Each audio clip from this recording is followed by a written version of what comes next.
మనకి చాలా సంతోషకరమైనటువంటి దినము.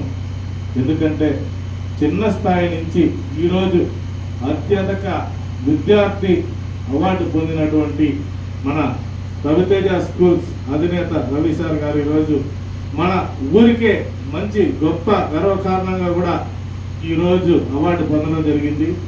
ఈ స్కూల్ ఎక్కడుందిరా అనేసి వాళ్ళందరూ కూడా ఈరోజు ఆ స్కూల్కి వచ్చి సార్కి సన్మానం చేసి ఈరోజు సార్ని ఎంతో అత్యధిక స్థాయికి తీసుకెళ్లారంటే సార్ యొక్క ప్రతిభ. ఇంతకు ముందు అయితే చిన్న స్థాయి నుంచి వచ్చారు ఆయన గతంలో కూడా చిన్నపిల్లల కాడి నుంచి కూడా ఎవరికైనా సరే ఫీజుల విషయంలో కావచ్చు, ఇంకే విషయంలో అయినా కావచ్చు, వాళ్ళకి హెల్పింగ్ నేచర్లో ఉన్నారు. కాబట్టి ఈరోజు ఆ స్థాయికి వెళ్ళగలిగారనేసి ఆయనకి కూడా మనస్ఫూర్తిగా కూడా ఛానల్ తరపున కూడా కృతజ్ఞతలు తెలిపిస్తున్నాము. సార్ని 2 మాటలు మాట్లాడాల్సిందిగా కోరుకుంటున్నాం.